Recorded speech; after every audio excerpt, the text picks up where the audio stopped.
नमस्कार दोस्तों, general science की क्लास में आपका स्वागत है। तो दोस्तों शुरू करते हैं। प्रथम क्वेश्चन है जैसे 191 क्वेश्चन है, क्योंकि मैंने 190 क्वेश्चन तक आपको करवा दिए हैं। तो सूर्य का प्रकाश पृथ्वी तक किस समय पहुंचता है, यानी कितने समय में पहुंचता है?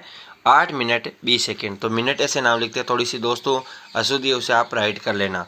तो दोस्तों 500 सेकेंड यानी 8 मिनट 20 सेकेंड का मतलब है 500 सेकेंड। कैसे? 8 × 60, तो 1 मिनट में 60 सेकेंड होते हैं, तो कितने हो गए? 480 सेकेंड प्लस 20 सेकेंड कितने हो गए? 500 सेकेंड। सूर्य का तापमान मापने वाला यंत्र कौन सा है? पायरोमीटर है। धातु में ध्वनि का वेग किसमें कितना अधिक है? तो इस्पात में और सर्वाधिक है, इस्पात में अधिक है। और कितना है? 4980 मीटर प्रति सेकेंड। अगला है निर्वात या वायु में प्रकाश का वेग कितना होता है? निर्वात या वायु में यानी लगभग 3 लाख होता है। तो आप इसे ऐसे भी दर्शा सकते हो, 3 × 10⁸ 8 मीटर प्रति सेकेंड। इसी तरीके से भी आप दर्शा सकते हो। अगला हीरे का अपवर्तनांक कितना होता है? हीरे का अपवर्तनांक मान 2.42। कांच का अपवर्तनांक 1.50। बर्फ का अपवर्तनांक 1.52। पानी का अपवर्तनांक 1.33। दोस्तों आप इनकी सारणी भी बना सकते हो। एक तरफ तो आप कुछ पदार्थ लिख सकते हो और एक तरफ इनका अपवर्तनांक लिख लेना।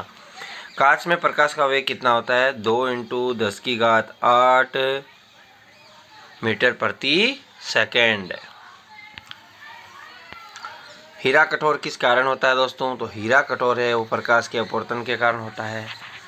धुएं के पार रखी हुई वस्तु हिलती हुई दिखाई क्यों देती है? प्रकाश के अपवर्तन के कारण धुएं के पार रखी वस्तु है वो हमें हिलती हुई दिखाई देती है। उगता हुआ सूर्य या डूबता हुआ सूर्य आकार बड़ा क्यों दिखाई देता है? यानी उगते हुए सूर्य का आकार बड़ा दिखाई देता है और डूबते हुए सूर्य का आकार बड़ा दिखाई देता है। किस कारण? अपवर्तन के कारण। पानी में रखी छड़ धुएं धातु पानी में रखी धातु की छड़, कौन सी धातु की रखी छड़ टेढ़ी या तिरछी क्यों दिखाई देती है? अपवर्तन के कारण। अगला है क्वेश्चन, पानी में रखा सिक्का ऊपर उठा हुआ क्यों दिखाई देता है? जैसे ये पानी का बीकर है और इसमें हम देखते हैं तो वो सिक्का यहाँ पर है, लेकिन हमें यहाँ पर उठा हुआ दिखाई देता है। किस कारण? तो अपवर्तन के कारण। रात्रि में तारों का टिमटिमाना किसके कारण होता है? तो अपवर्तन के कारण। रात्रि में तारे चमकते हुए दिखाई देते हैं, प्रकाश के पूर्ण आंतरिक परावर्तन के कारण। और दोस्तों ये क्वेश्चन बहुत सी परीक्षा में पूछा जा चुका है कि हीरा चमकता है किस कारण? तो हीरा चमकता है पूर्ण आंतरिक परावर्तन के कारण हीरा चमकता है।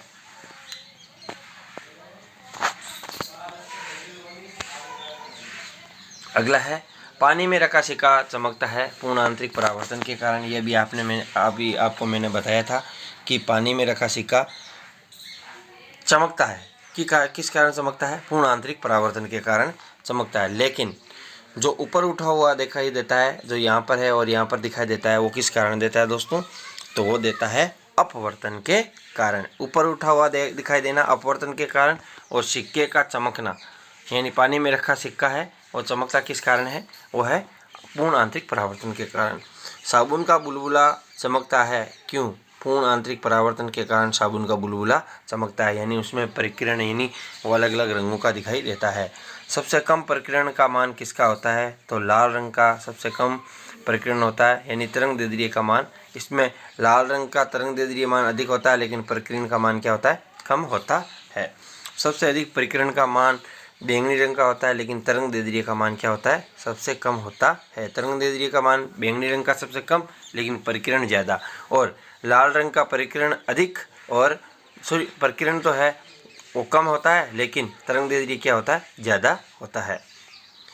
उगता हुआ सूर्य डूबता हुआ सूर्य लाल रंग का क्यों दिखाई देता है? प्रकाश के परिकिरण के कारण उगता हुआ सूर्य और डूबता हुआ सूर्य है वो लाल रंग का दिखाई देता है। तो दोस्तों क्वेश्चन आप देख सकते हो, क्वेश्चन है ना थोड़े से अलग अलग है।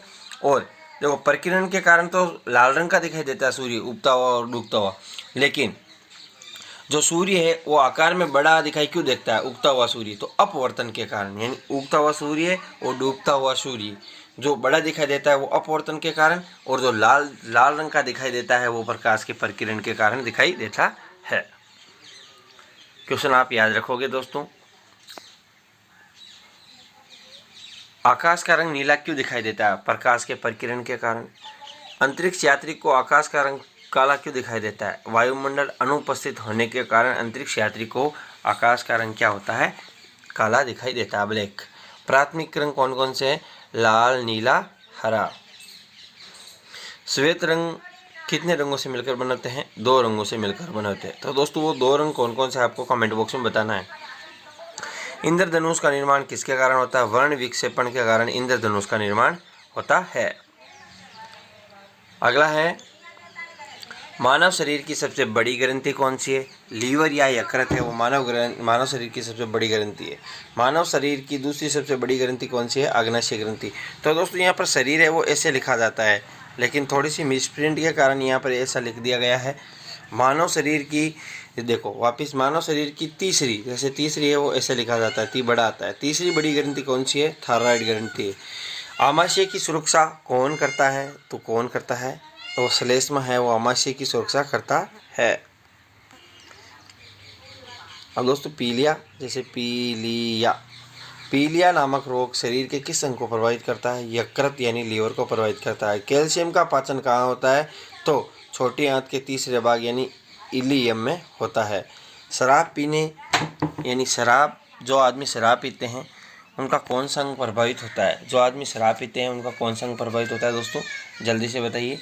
तो उसका लीवर या यकृत है वो प्रभावित होता है। लीवर या यकृत है वो प्रभावित होता है।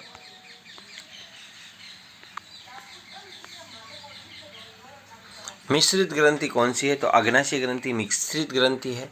मानव शरीर की सबसे छोटी अंतःस्रावी ग्रंथि कौन सी है? तो वह पीयूष ग्रंथि। कौन सी है? पीयूष ग्रंथि। पीयूष ग्रंथि मानव शरीर के किस भाग में पाई जाती है? तो मस्तिष्क के परमस्तिष्क भाग में स्थित होती है। पीयूष ग्रंथि कौन सा हार्मोन स्रावित करती है?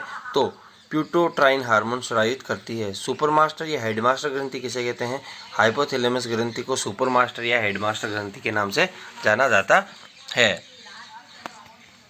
जो क्वेश्चन आपको अच्छे लगे हैं उनके बारे में कमेंट जरूर करें।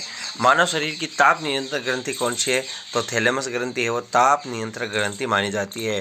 थायराइड ग्रंथि कौन सा हार्मोन स्रावित करती है? थायरोक्सिन हार्मोन स्रावित करती है। थायरोक्सिन की कमी से कौन सा रोग होता है? तो गलकंड रोग या गेंगा रोग है वो थायरोक्सिन की कमी से होता है। आउक ग्रंथि किस ग्रंथि को कहते हैं? थायराइड ग्रंथि को आउक ग्रंथि कहते हैं। करो या मरो ग्रंथि किसे कहते हैं? तो एड्रीनलिन ग्रंथि को संकट ग्रंथि 3F 4F ग्रंथि के नाम से भी जाना जाता है। एड्रीनलिन ग्रंथि यानी एड्रीनल ग्रंथि कौन सा हार्मोन स्रावित करती है? Adrenaline hormone. किस ग्रंथि को अधिविक्र ग्रंथि के नाम से जाना जाता है? तो एड्रीनल ग्रंथि को। नर जनन ग्रंथि कौन सा हार्मोन स्रावित करती है? तो टेस्टोस्टेरोन हार्मोन स्रावित करती है नर जनन ग्रंथि। नर के अंडकोश का मान कितना होता है दोस्तों? तो नर के अंडकोश का मान होता है 2.2 सेंटीमीटर। नर की आवाज़ में किसका गुण कम पाया जाता है? तो तार तत्व का गुण कम पाया जाता है नर की आवाज़ में, जबकि महिलाओं में तार तत्व का गुण ज़्यादा पाया जाता है। मादा जनन ग्रंथि कौन सी है जो कौन सा हार्मोन स्रावित करती है? तो एस्ट्रोजन यानी प्रोजेस्टेरोन हार्मोन। एस्ट्रोजन या प्रोजेस्टेरोन हार्मोन है वो स्रावित करती है। मादा अंड का पारसमान कितना होता है? तो 1.7 सेंटीमीटर।